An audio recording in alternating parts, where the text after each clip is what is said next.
First of all, welcome. I love your platform. It's really cool. So kudos. I think that's Thank you. you're onto something really special. And I Yeah. was on the welcome site the other day, just reading about your background. And one of the things that was striking to me was that you've had some big leaps in your life. You went from, trying to get a job at the bodega to the corporate space. And then obviously from the corporate space to Silicon Valley and running your startup. Those are big leaps. Yeah, no doubt. How did you handle those leaps? How did you prepare mentally? Yeah.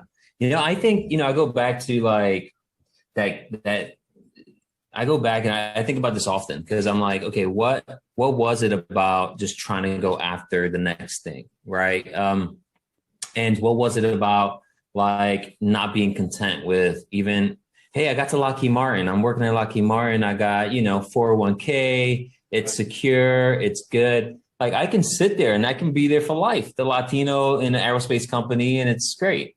Yep. But it just wasn't a big enough story, I think. And it was one of those things where I was like, I think we can get after more. I think we can go for more. And that was just a key driver. And I think like, as I reflect back, I think about opportunities and doors that were opened for me, right? As a young kid, I got recruited at 16, believe it or not, into Lockheed.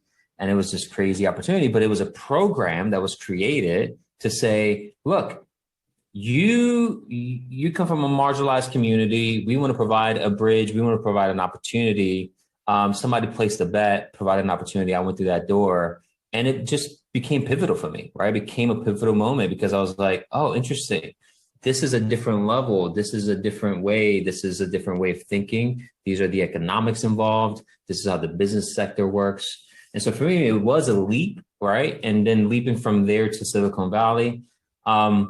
I think what it really was, it was just like this confidence that builds within you once you accomplish something. It's like, oh, okay, I can figure this out. This is not that hard. What, really? Come on. Like, does it really take a degree to go do that? No, it doesn't, right? I learned everything that I know from like tech and design myself, right? It was me opening up the books at the time, HTML, blah, blah, and checking it out at the library and then buying my first computer and figuring things out. And I think that that's the beautiful thing, especially about coming from like a immigrant family as well, where you're baked in, like your work ethic is baked in, right? Your mom puts on Mark Anthony on Saturday morning and you're grabbing the broom and the mop and everybody's working. And it's just part of life, right? And I think that upbringing formed my mentality to just get after it. And that sort of took me from one place to another.